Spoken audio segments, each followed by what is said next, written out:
నీ వాక్యము నా పాదములకు దీపమును నా త్రోవకు వెలుగునై ఉన్నది.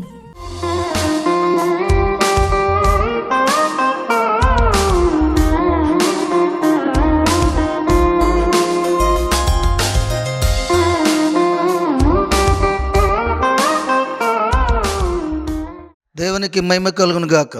వాక్య దర్శనం వీక్షకులకు అలాగే విశ్వాసులకు, దేవుని పిల్లలైన మీ అందరికీ కూడా ఈ పరిశుద్ధ శుక్రవారపు శుభాభివందనములు, శుభాశీస్సులు తెలియజేస్తున్నాను. ఈ దినము దేవుడు మనతో మాట్లాడుతున్న అంశం ఏంటంటే నిన్ను బాగు చేయ వాక్యము. నిన్ను బాగు చేయ వాక్యం అనే అంశంతో దేవుడు మనతో మాట్లాడుతున్నాడు. దేవుని వాక్యము మనుషుల యొక్క హృదయములను, తలంపులను బాగు చేసి ఆయన ఆలోచనల తలంపులతో నింపి ఆయన మహిమార్థమై వాళ్ళ హృదయ అంతరంగమైనటువంటి ఆలయంలో ఆయన వాక్యము నివసించి ఆయన మనతో ఉండి మనలో ఉన్నటువంటి సమస్తమైనటువంటి కల్మషమును, దుష్టత్వమును దూరపరిచి పవిత్రతను, సంపూర్ణ ఆరోగ్యమును అలాగే పరిశుద్ధతను మనకి హృదయాలంకరణగా దేవుని వాక్యము చేకూరుస్తుందని, ఆ వాక్యమే మానవ హృదయాన్ని బాగు చేయగలదు. మనిషి యొక్క శరీరమును డాక్టర్ల ద్వారా కొద్దిగా స్వస్థత పొందుకోవచ్చు, బాగు చేయొచ్చు. కానీ హృదయమును బాగు చేసే దేవుని వాక్కు మాత్రమే. ఈ లోకంలో హృదయమును బాగు చేసేది, హృదయ అంతరంగాలను చూడగలిగేది, హృదయ అంతరంగాన్ని స్కాన్ చేయగలిగేది, హృదయంలో ఉన్న ప్రతి పాపం, ప్రతి నీచమైన గుణాలను కూడా చూసేది దేవుని వాక్యం మాత్రమే. మనకు మానవులు ఉన్నటువంటి ప్రతి అవయవానికి స్కానర్ ఉంది, కానీ హృదయానికి మాత్రం స్కానరు లేదండి. డాక్టర్ల దగ్గర మానవ దేవుని ప్రతి పార్ట్కి స్కానర్ ఉంది, కానీ హృదయానికి మాత్రం స్కానరు లేదు. హృదయానికి స్కానర్ ఎవరి దగ్గర ఉందంటే దేవుని దగ్గర ఉంది. ఆ స్కానరే దేవుని దృష్టి. ఆ స్కానర్ దేవుని దృష్టి. ఆయన దృష్టికి మరుగైనది హృదయాంతరంగం మరి ఏది కూడా ఉండనే ఉండదు. ఎందుకంటే హృదయాన్ని చూసే స్కానర్ ఎవరంటే దేవుని కన్నులు. ఆయన దృష్టికి మరుగైంది ఏది కూడా హృదయంలో ఉండనేరదండి. ప్రతిదీ కూడా ఆయన తెలుసు. మానవుడు అనుకుంటున్నాడు, నా హృదయం గురించి నాకే తెలుసు, మరెవ్వరికి తెలియదు. నా హృదయ ఆలోచనలు నాకే తెలుసు, మరెవ్వరికి తెలియవు అనుకుంటున్నాడు. కానీ దేవుడు అంటున్నాడు, నేను చూచుచున్న దేవుడును, నీ హృదయంను చూచేదను, దాన్ని నేను బాగు చేసేదను. నీ హృదయం గ్రహించగలవాడు నేనే, దాని ఆలోచన తలంపులు మార్చేవాడిని నేనే. నాకు అసాధ్యమైనది ఏది కూడా లేదు. ఈ భూలోకులున్న మరి మాంత్రికులకు, భూత వైద్యులకు, డాక్టర్లకు, మరి అధికారులకు తెలియనటువంటి గొప్ప సంగతి నాకు తెలుసు.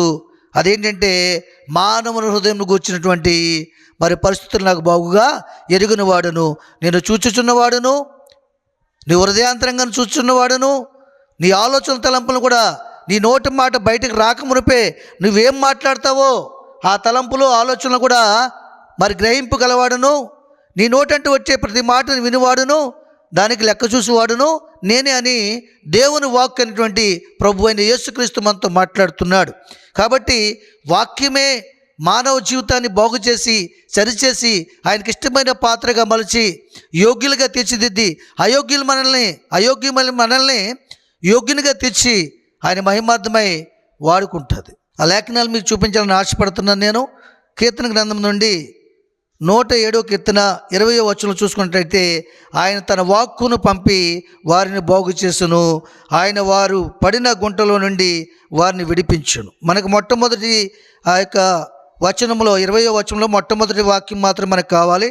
ఆయన తన వాక్కును పంపి వారిని బాగు చేశాను. ఆయన వాక్కును పంపి వారిని బాగు చేసేటట్టండి. చూడండి, ఇక్కడ 12 సంవత్సరాల రక్తస్రావం స్త్రీ ఉందండి. ఆయన యొద్దకు చేరినప్పుడు చాలా ఆటంకం అక్కడ ఉంది. ఆమె చెప్పడానికి ఏం అవకాశం లేదు, ఆమె బాధ గురించి అవకాశం చెప్పడానికి వీల్లేదు. అయినను ఆమె విశ్వాసంతో అక్కడ జనులు కూటుండగా వారి కాళ్ళ మధ్య నుంచి హస్తం పెట్టి ఆయన వస్త్రం ముట్టుకున్నప్పుడు ఆయన ప్రభావం ఆమెలోనికి వెళ్ళింది. అంటే వాక్కులో ఏముంటుందంటే యేసుప్రభులో ఏముంది? ప్రభావం ఉంది, శక్తి ఉంది. ఆ శక్తి ప్రభావము మరి ఆమెలోకి వెళ్ళి ఆమెలో ఉన్నటువంటి వ్యాధి బలహీనత ప్రభులోకి వచ్చింది. అప్పుడు ఆయన అడుగుతున్నారు ఆయన వాక్కుతో, నన్ను ఎవరో ముట్టారు, నాకు ఒక బలహీనత వచ్చింది, నాలో బలము వారిలోకి వెళ్ళింది, ప్రభావం వెడలిపోయిందని అడిగినప్పుడు ఆమె ఒప్పుకుని అక్కడ దేవుణ్ణి మహింపరిచింది. అంటే ఆయన ప్రభావం అనగా ఆయన వాక్కు ప్రభావం, ఆయన శక్తి ఆమెలోకి వెళ్ళి ఆమెని బాగు చేసింది. ఆయన తన వాక్కును పంపి వారిని బాగు చేసింది. అలాగే గలిలయ సమరయ ప్రాంతంలో అనేక మంది మరణఛాయలు ఉన్నప్పుడు, మరణస్థితిలో ఉన్నప్పుడు, మరణ పడకల మీద ఉన్నప్పుడు ఆయన వెళ్ళి వారితో మాట్లాడి ఆ మాట చేత వారిని బాగు చేశాడు. ఆయన దేవునికి మహిమ కలుగును గాక.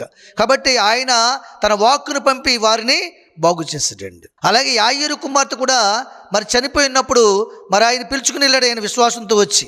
అప్పుడు యేసు ప్రభు వారు అక్కడికి వెళ్ళినప్పుడు జనులు చాలా గుంపు కూడా ఉన్నప్పుడు, మరి నాకు స్థలం ఇవ్వండి, మీరు ఇక్కడి నుంచి వెళ్ళండి అని చెప్పేసి వారిని పంపివేసి ఆయన లోపలికి వెళ్ళి మరి ఆ కుమార్తె లెమ్మని చెప్పి ఆయన మాట్లాడినప్పుడు ఆయన వాక్కు మరణ స్థితిలోంచి లేవనెత్తి ఆ అమ్మాయిని మరలా బ్రతికించింది. సజీవురాలుగా ఆ కుటుంబానికి ఆయన వాక్కు అప్పగించింది. అక్కడ బాగు చేసింది, ఆ కుటుంబాన్ని బాగు చేసింది. దుఃఖంలో ఉన్నటువంటి కుటుంబాన్ని బాగు చేసి ఆనంద తైలంతో సంతోషంతో అక్కడ పరిస్థితులు మరలా వారు ముందు ఉన్నటువంటి ఆనందం కంటే, వారు ముందు అనుభవించే సంతోషం కంటే ఒక అద్భుతమైన ఆనందాన్ని తనే కాకుండా, ఆ యాయీరు కుటుంబమే కాకుండా తన బంధువులు స్నేహితులు అందరూ కూడా ఈ ఆశ్చర్యకరమైన సంగతులను చూసి ఆశ్చర్యపోయి దేవుని నామాన్ని మహింపరిచారు. ఆమేన్.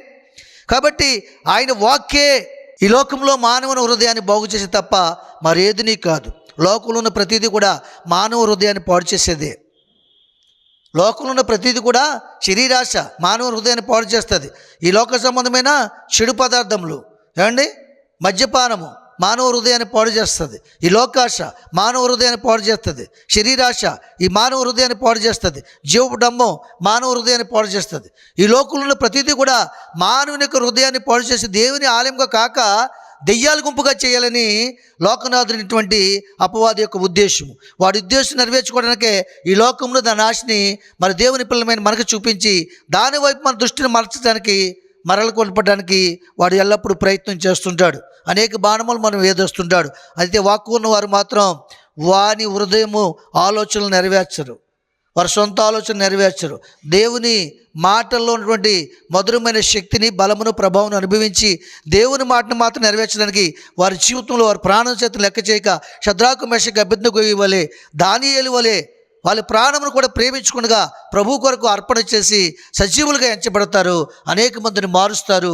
వారి హృదయ స్థితిని విశ్వాసం బట్టి అనేకుల్లో గణపరచబడతారు. ఆమేన్. కాబట్టి దేవుని వాక్కు మాత్రమే మానవ హృదయాన్ని బాగు చేయగలదు తప్ప మరి ఏది కూడా లోకంలోది బాగు చేయలేదు. ప్రతిదీ కూడా మానవ హృదయాన్ని పాడు చేసి దేవునికి దగ్గర కాకుండా దూరం చేసి మరి సాతాను యొక్క అపవాద కబంధాస్తాల్లో బంధించేదే లోకము, దాని ఆశ, దాని యొక్క పరిస్థితులు. ఆమేన్. కాబట్టి సమయంలో మరొక కుటుంబాన్ని మీకు చూపిస్తాను. ఆ కుటుంబము మరి వారు ఒక వ్యాధి చేత బాధపడుతున్నారు, లేక ఒక వేదనతో బాధపడుతున్నారు, ఒక బాధలో ఉన్నారు వాళ్ళు. కాబట్టి ఆ కుటుంబానికి మీకు పరిచయం చేస్తాను. చూడండి, న్యాయాధిపతుల గ్రంథం తీయండి. న్యాయాధిపతుల గ్రంథము 13వ అధ్యాయం 2 నుంచి 8వ వచనం వరకు మనం ధ్యానించుకుందాం. ఆ కాలమున దాను వంశస్థుడును జొరియా పట్టణస్థుడును అయిన మానోహను ఒకడు ఉండెను. అతని భార్య గొడ్రాలై కానుపు లేక ఉండెను. యెహోవా దూత ఆ స్త్రీకి ప్రత్యక్షమై, ఇదిగో నీవు గొడ్రాలవు, నీకు కానుపు లేకపోయాను, అయితే నువ్వు గర్భవతివై కుమారుని కొందువు, కాబట్టి నువ్వు జాగ్రత్తగా ఉండి ద్రాక్షరసమునే గాని మద్యమునే గాని త్రాగకుండము, అపవిత్రమైన దేనినైనను తినకుండము, మరియు నీవు గర్భవతివై కుమారుని కొందువు, అతని తల మీద మంగళకత్తి వేయకూడదు. ఆ బిడ్డ గర్భము పుట్టింది మొదలుకొని దేవునికి నాజీరు చేయబడిన వాడై ఫిలిష్తీయుల చేతిలో ఉండి ఇశ్రాయేలు రక్షింప మొదలుపెట్టునని ఆమెతో అనగా, ఆ స్త్రీ తన పెనిమిటి యొద్దకు వచ్చి, దైవజనుడు ఒకడు నా యొద్దకు వచ్చెను, అతని రూపము దేవదూత రూపమును పోలిందై మిక్కిలి భీకరముగా ఉండెను. అతడు ఎక్కడి నుండి వచ్చునో నేను అడగలేదు, అతడు తన పేరు నాతో చెప్పలేదు. కానీ ఆలకించుము, నీవు గర్భవతి కుమారుని కొందువు, కాబట్టి నీవు ద్రాక్షరసమునే గాని మద్యమునే గాని త్రాగకుండము, అపవిత్రమైన దేనినైనను తినకుండము.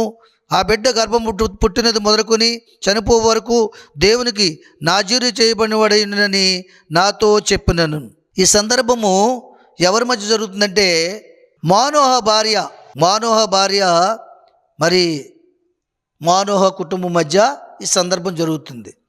ఏ సందర్భం జరుగుతుందంటే వారు ఒక వ్యాధంలో ఉన్నారు, వారు ఒక బాధలో ఉన్నారని మీకు చెప్పడం జరిగింది. వారికి ఉన్న వేదన ఏంటంటే గొడ్రాలనే వేదన. పిల్లలు లేరు, అనేక మంది చేత నిందింపబడుతున్నారు, అపహాస్యం చేయబడుతున్నారు. ఆఖరికి పేరు పెట్టి పిలకుండా ఏమీ గొడ్రాల అని పిలిచేవాళ్ళు కూడా లేకపోలేదండి. అలా పిలిచినప్పుడు ఆమె మరణమైనంత వేదన చెందుతుంది, చనిపోయినంత బాధ కలుగుతుంది. బహురోగము ఆమెను పెట్టి పీడిస్తున్నట్టుగా ఆమె హృదయాన్ని పిండి చేస్తుందండి. కాబట్టి దేవుని సందులో చాలా వేదనలు ఉన్నప్పుడు దేవుని దూత ఆమె యొద్దకు వెళ్ళి, ఇదిగో నీకు పిల్లలు లేనందున నువ్వు గర్భవతి కుమారుని కంటావు, ఆ కుమారుడు దేవుని చేత నాజీరు చేయబడినవాడు అవుతాడు. నువ్వు ద్రాక్షరసంనైనను మద్యపానంనైనను తీసుకోకూడదు, అపవిత్రమైన దేన్ని ముట్టకూడదు, దేవుని సందులో నిందారహితులుగా ఉండాలి. ఆ బిడ్డ గర్భము పుట్టు మొదలుకొని చనిపోయినంత వరకు కూడా నాజీరు చేయబడినవాడు దేవునికి, అతను ప్రత్యేకంగా మీరు పెంచాలని దేవుని దూత ఆమెతో చెప్పడం జరిగింది. ఎప్పుడైతే ఆమె చెప్పిందో దేవుని దూత వెంటనే ఆ విషయాన్ని భర్తకి మానోహకి తెలియజేసింది. అతను ఎవరు, మంచి భీకరంగా ఉన్నాడు, చాలా భయం పుట్టింది నాకు. అతను వచ్చాడు, నాతో ఈ కబురు చెప్పాడు, నువ్వు కుమారునికి అంటావు, నువ్వు ద్రాక్షరసమైన మద్యపానం నువ్వు తీసుకోకూడదు, అపవిత్రమైన దేన్ని ముట్టకూడదు, అతడు దేవునికి నాజీరు చేయబడినవాడు, ప్రత్యేకంగా అతను పెంచాలి, దేవుని కొరకే పెంచాలి. అయితే నీ బాధను నీ వ్యాధిని తీసివేసి, నీకున్నటువంటి ఈ లోకనిధిని తీసివేసి, నువ్వు కూడా ఒక సంతానం కలిగిన స్త్రీవని, అనేకుల మధ్య నువ్వు ఆశ్రయింపబడ్డావని, నీ మీద నింద తొలగించి ఇశ్రాయేలుకు ఉన్న శ్రమని విడిపించి, అతను నా కొరకు నాజీరు చేయబడినవాడే, ప్రతిష్ఠ చేయబడినవాడే, అతన్ని గర్భమున నేను పెడుతున్నాను. ఈమె గర్భాన్ని పెట్టడానికి గల కారణం ఏంటి చూద్దాం ప్రియులు. ఈమె గర్భాన్ని పెట్టడానికి కారణం ఏంటంటే, చూడండి, ఆకలితో ఉన్నవాడికి అన్నం పెట్టామనుకోండి, వాడు ఎంతో ఆసక్తిగా తిని దాని కృతజ్ఞత కలిగి మనం చెప్పిన పని చేస్తాడు, తర్వాత ఆకలి తీర్చమని చెప్పేసి. అలాగే అనేక మంది చేత నిందింపబడుతుంది, పిల్లలు లేరని నిందింపబడుతుంది. నాకు బిడ్డలు ఉంటే చాలు, వాళ్ళు నా దగ్గర లేకపోయినా పర్లేదు, బిడ్డ పుడితే చాలు, ఆ తర్వాత ఏం జరిగినా పర్వాలేదు, నాకు ఆశ కలిగి ఉంది, నేను కూడా ఒక సంతానం కలిగి ఉన్నానని ఆ తృప్తి నాకు ఉండాలని కలిగి ఉంది. అలాంటి బాధలు ఉన్నప్పుడు, వేదనలు ఉన్నప్పుడు మరి దేవుని దూత ఆమె యొద్దకు వచ్చి, నీకు కుమారుని దేవుడు ఇవ్వబోతున్నాడని మంచి శుభవార్త చెప్పింది. ఆమేన్. ఎందుకు చెప్పిందంటే ఇక్కడ కారణం ఉంది.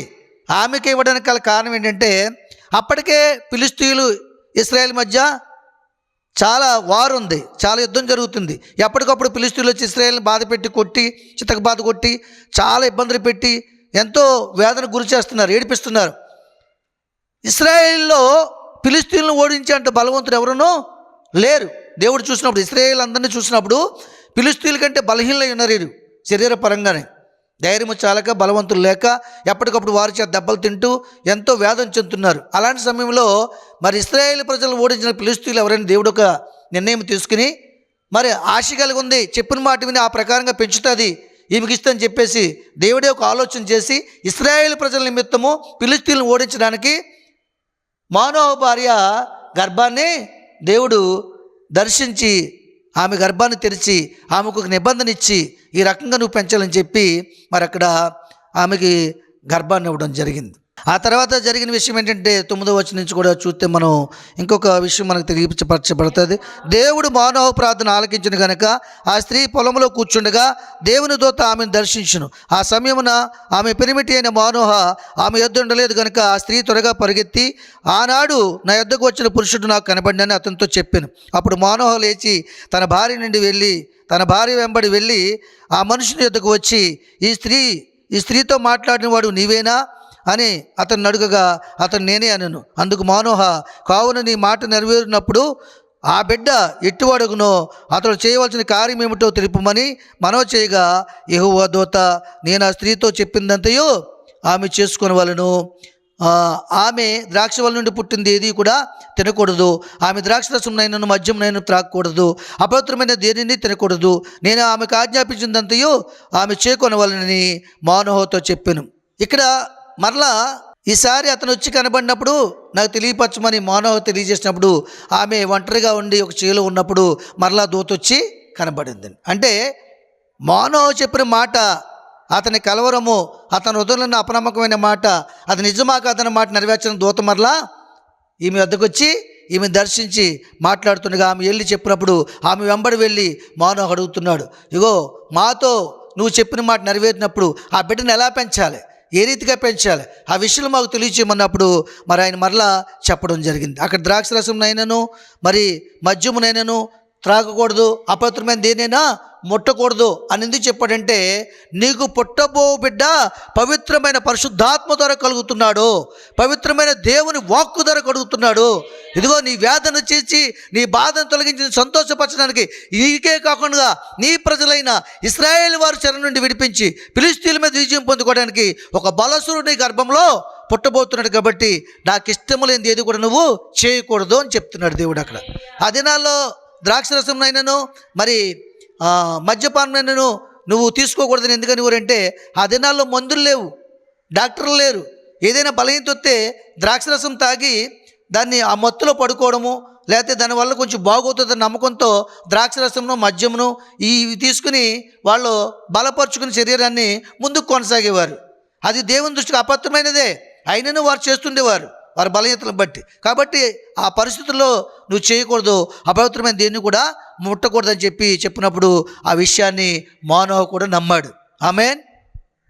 నమ్మిన తర్వాత అక్కడ చెప్తున్నాడు కదా, అప్పుడు మానోహ మేము ఒక మేకపిల్లను సిద్ధపరిచి నీ సందు నుంచి వరకు నీవు ఆగమని మనవి చేసుకొనిచున్నానని యెహోవా దూతతో చెప్పగా, యెహోవా దూత నీవు నన్ను నిలిపినను నీ భోజనము నేను తినను, నీవు దహన బలి అర్పించింది ఉద్దేశించిన ఎడల యెహోవాకు దాన్ని అర్పింపవలను అని మానోహతో చెప్పాను.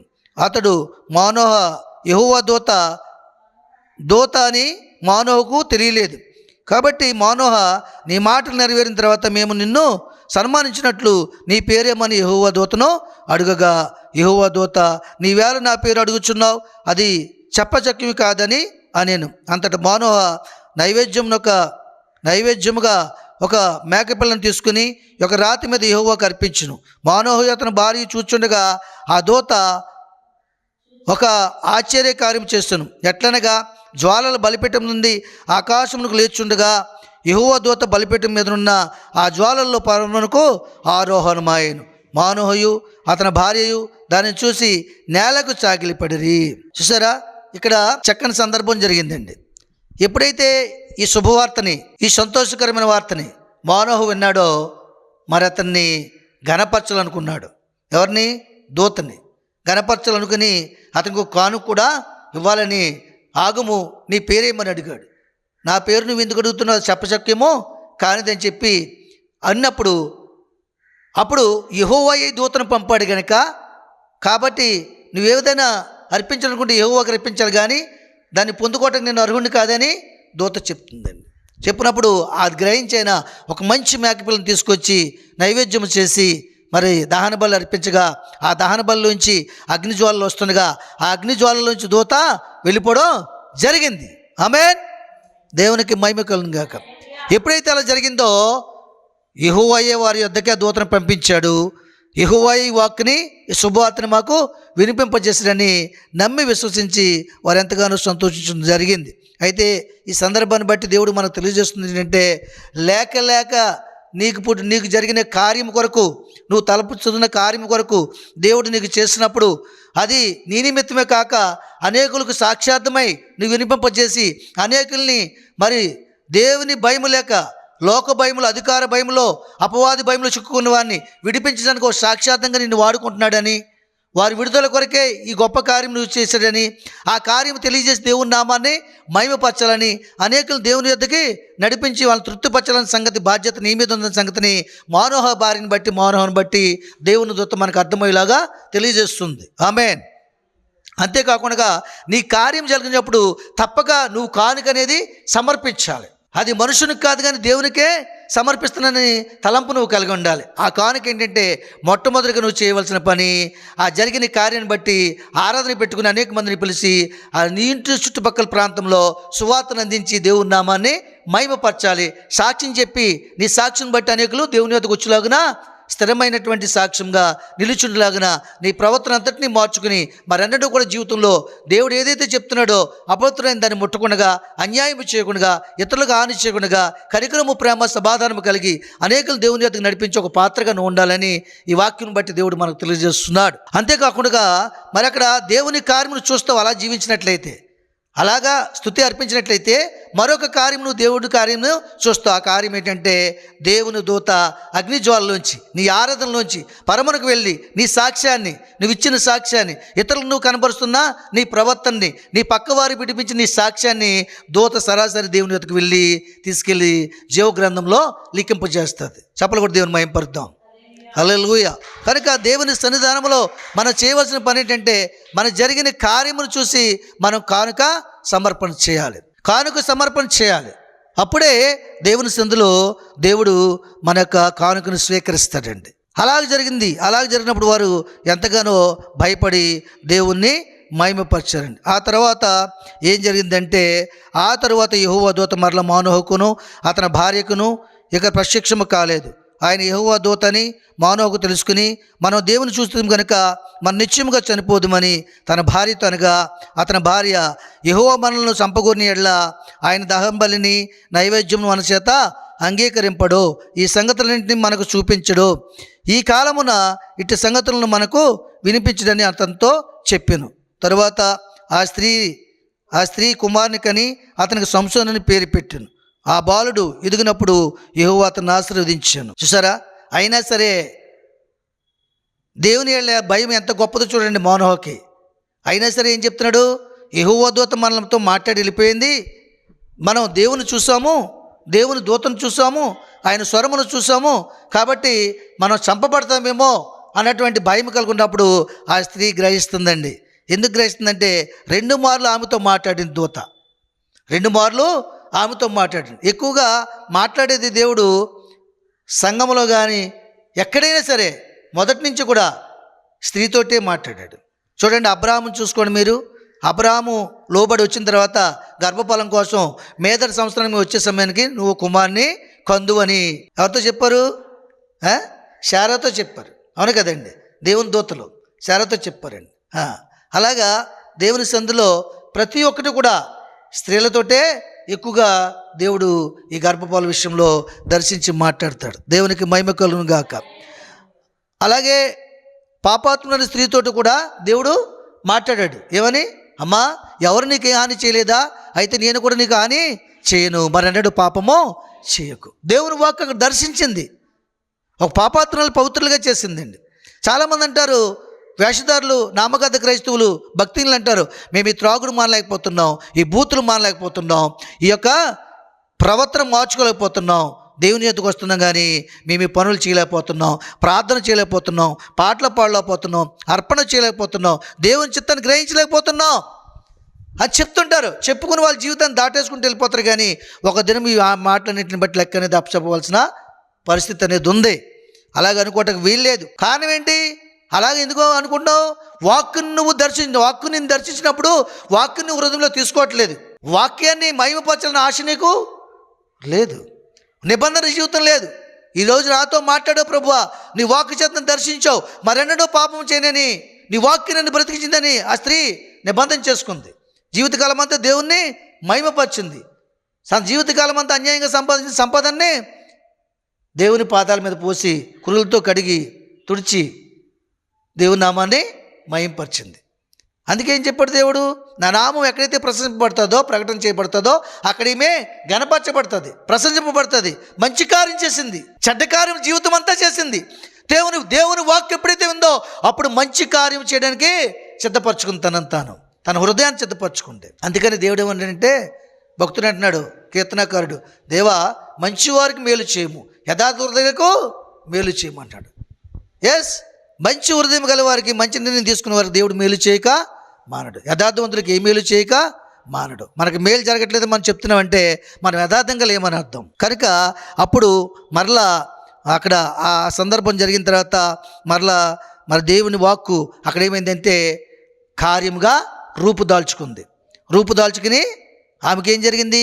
గర్భం ధరించి చక్కని కుమారుడు దేవుడు ఇచ్చాడు. ఆ కుమారుడి పేరు సంసోను. ఆ కుమారుడి పేరు సంసోను అండి. చక్కగా ఆమె దేవుడు చెప్పిన రీతిగా ఏం చేసింది? ఆమె చక్కగా దేవునిలో పెంచిందండి. అపవిత్రమైనది ఏది తనకి తగలకుండా, ఈమె తీసుకోకుండా సంసోను పుట్టినంత వరకు కూడా యథార్థంగా జీవించింది. నిత్యము దేవుని సందుకు వెళ్ళి ప్రార్థన చేసుకుండేది. చాలామంది దేవుని కార్యం జరిగిన తర్వాత ఆరాధన పెట్టుకున్నాక ఇక ఏం చేస్తారు? దేవునికి దూరం అయిపోతారండి. ఆ శ్రమ నుంచి విడిపించగానే అది కరెక్ట్ కాదు. ఎల్లప్పుడూ మనం దేవునికి దహనబలి ప్రార్థన చేస్తుండాలి ఆ కార్యంను బట్టి. అప్పుడు ఆ కుమారుని చక్కగా ఎదిగింప చేశాడు, పెంచాడు దేవుడు. ఫిలిష్తీయుల మీద పంపించాడు. ఆయన వాళ్ళని అనేక మంది మార్లు ఓడించాడు. నాజీరు చేయబడినాడు అంటే వ్రతము, ప్రతిష్ఠింపబడినాడు అని అర్థము. ఇక్కడ ఉండే మూల భాషలో వ్రతం అని ఉంది. అనగా ఏంటది? ప్రతిష్ఠత కలిగినటువంటి వాడని, దేవుని చేత ఏర్పరచుకున్నవాడని, దేవుని బలము శక్తి అతనిలో ఉందని దేవుడు మనకు జ్ఞాపకం చేస్తున్నాడు. కాబట్టి మనం ఒక విషయాన్ని ఆలోచన చేయాలి. దేవుని చేత ఏర్పరచుకున్న వారు ఈ లోకంలోంచి, దేవుని చేత ప్రతిష్ఠింపబడిన వారు, దేవుని చేత ఆయన సన్నిధానంలో ఏర్పరచుకున్నవాడము. దేవుని వాక్కు మనల్ని దర్శించింది. దేవుని వాక్కు చేత దేవుడు మనల్ని ముందుకు నడిపిస్తున్నాడు. ఆయన వాక్యమే మన బాధలను నెమ్మది కలిగించింది, మన రోగం నుంచి విడిపించింది, మనల్ని బాగు చేసింది, పాపం నుంచి శాపం నుంచి విడిపించి ఆయన యొద్దకు మనల్ని తెచ్చుకుంది. కాబట్టి ఆ వాక్యానికి మనం లోబడాలి, ఆ వాక్యమునే మహింపరచాలి. ఆ వాక్కు చేతే నా హృదయాంతరంగంలో పాపను విడిచిపెట్టి దేవుని వాక్యం నింపుకొని మనమే ఒక పరిశుద్ధ గ్రంథమై ఉండాలి. రేపొద్దున పరిశుద్ధ గ్రంథాలు బ్లాండ్ అయినా లేకుండా చేసిన ప్రభుత్వాలు లేకుండా చేసినా మన హృదయమే ఒక బైబిల్ అవ్వాలి. మన హృదయంలో ఆయన వాక్కుతో నింపబడాలి. ఆయన వాక్యమే మన బాధల్లో నెమ్మదిస్తుంది, మనల్ని బాగు చేస్తుంది. ఆయన వాక్యమే మనకి ఆనందమును సంతోషమును కలుగజేసి ఆయన రాజ్యాన్ని చేరుస్తుంది. ఆమేన్.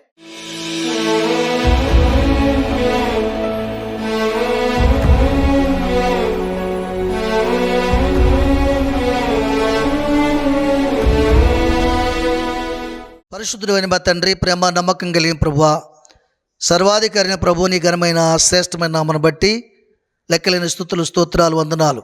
నాని ఎంతవరకు తన ప్రభువా ఆయన తన వాక్కును పంపించి వారిని బాగు చేసినని మాట చేత మమ్మల్ని బలపరచావు తండ్రి. నిజమే తన ప్రభువా, మానోహ తన భార్య తన ప్రభువా ఒక వ్యాధి, బాధ, వేదన కలిగి ఉన్నారు. నా కుమారులు లేరు, కుమార్తెలు లేరు, గొడ్రాలను అనేక మంది నిందించినప్పుడు తన ప్రభువా ఆ నిందను తీసివేసి తొలగించిన ప్రభువా ఆ కుటుంబాన్ని సంతోషపరచావు. అయితే తన ప్రభువా నువ్వు సంతోషపరచడానికి ముందుగా వారు నీ చెప్పిన మాట ప్రకారం, నీ వాక్కు ప్రకారంగా ప్రవర్తించి జీవించారు తండ్రి. ఇరువురు కలిసి తన ప్రభు పవిత్రంగా ఉన్నారు, ఆయన ఆజ్ఞకు లోబడ్డారు, తీర్మానం తీసుకున్నారు, ఆ రీతిగా పెంచారు తన ప్రభువా. వారి సాక్ష్యాన్ని వివరించారు తండ్రి. అందరిని బట్టి వందనాలు, స్తోత్రాలు. వారిని బట్టే కాకుండా తన ప్రభువా ఇశ్రాయేలుకి శరణి నుంచి విడిపించావు, ఫిలిష్తీయులకి వారి మధ్య ఉన్నటువంటి వివాదం తొలగించావు తన ప్రభువా. నాలోంచి ఒక బలవంతుడు పుట్టును, మిమ్మల్ని మష్టుపరచును, మిమ్మల్ని నాశనము చేయను, మిమ్మల్ని ఓడించును. నా బలమా నువ్వు అతిశయింపవద్దని తన ప్రభువా ఫిలిష్తీయులు వారి బలము చేత, బలవంతుల చేత, వాళ్ళు ఉన్నటువంటి బలము చేత, శరీర బలము చేత, లోక బలము చేత, ధన బలము చేత నన్ను ఇశ్రాయేల్ బాధ పెడుచుండగా తన ప్రభువా ఇశ్రాయేల్ ప్రజల క్షేమము కొరకు, విడుదల కొరకు తన ప్రభువా నేను ఇశ్రాయేల్ నన్ను హెచ్చించడానికి తన ప్రభువా ఆయన మానవ వారి కుటుంబాన్ని, భార్యను ఏర్పరచుకుని తన ప్రభువా అందులో నీ వాక్కును పంపించి తన ప్రభువా నా సంసోను జన్మింపచేసి తన ప్రభువా బలవంతులుగా చేసి ప్రతిష్ఠించుకుని తన ప్రభువా ఆయన వారి జీవితంలో తన గొప్ప కార్యం జరిగించిన ఆయన వారి నిందను తొలగించే కుటుంబాన్ని ఆనందపరిచి ఇశ్రాయేల్ ప్రజలకు ఉన్నటువంటి తన ప్రభువా ఆ ఓటమిని తొలగించి నేనున్నా నీతో తన బలపరిచి తన ప్రభువా నేను బలవంతుడైన దేవుణ్ణి, ప్రభావం గల దేవుణ్ణి, శక్తి గల దేవుణ్ణి తన ప్రభువా ఫిలిష్తీయులందరూ తెలుసుకుని తన ప్రభువా వాళ్ళందరూ తన ప్రభువా దేవుని బలం ఉంది, మా బలం ఎంత తెలుసుకోవడానికి ఒక ఆయుధం సంసోనుగా సిద్ధపరచుకున్నావు తండ్రి. మా జీవితంలో తన ప్రభువా మీరు చేసిన కార్యం బట్టి దినదినము బలార్పణ చేయాలని, మా ప్రవర్తన మా సాక్ష్యాన్ని అనేకుల్లో తన ప్రభువా రుజువు చేయాలని, నేను మేలును మర్చిపోయి ఉండకూడదని, నీ వాక్కును పంపి తన ప్రభు నువ్వు బాగు చేయగల సామర్థ్యము, శక్తి గలవని నాయనగా తన ప్రభువా లోకంలో మానవ హృదయాన్ని బాగు చేసేది ఏ మందు, ఏ ఔషధము లేదు నాయనా, నీ వాక్యమే బాగు చేయనని తన ప్రభువా మానవ అంతరంగాలు స్కాన్ చేసేది నీ వాక్యం అని తన ప్రభువా మాతో మాట్లాడవతను ప్రభు. తలవంచి నీ బిడ్డల హృదయాలను చూచుతున్న దేవుడు, నా హృదయాన్ని చూచుతున్న దేవుడు నాయన, మమ్మల్ని బాగు చేయండి నాయన, మమ్మల్ని శుద్ధీకరించండి, మమ్మల్ని పవిత్రపరచండి ఆయన, మా వేదన తీసివేయండి తన ప్రభు. నిన్ను అంగీకరించే మనసును మాకు దయచేయండి ప్రభు. నీ నామమును నీ వాక్కును మా హృదయంలో భద్రపరుచుకుని దాని ప్రకారంగా ప్రవర్తించి జీవించే జీవితాలు మాకు దయచేయమని నాయన గొత్తన ప్రభు. లోకానుసారంగా శరీరానుసారంగా జీవించుకుని ఆత్మానుసారంగా జీవించే జీవితాలు మాకు దయచేయమని తన ప్రభు. మనందరం మా వేదనలు తన ప్రభు తీర్చే దేవుడు అని నమ్మి విశ్వసించి తీర్మానం తీసుకుని జీవించే జీవితాలు మాకు దయచేయమని, సమస్త ఘనత మహిమ ప్రభావం మీరు ఒక్కరే పొందుకోమని యేసయ్య శ్రేష్టమైన నామమును బట్టి అడిగి వేడుకుంటున్నారు పరమ తండ్రి. ఆమేన్.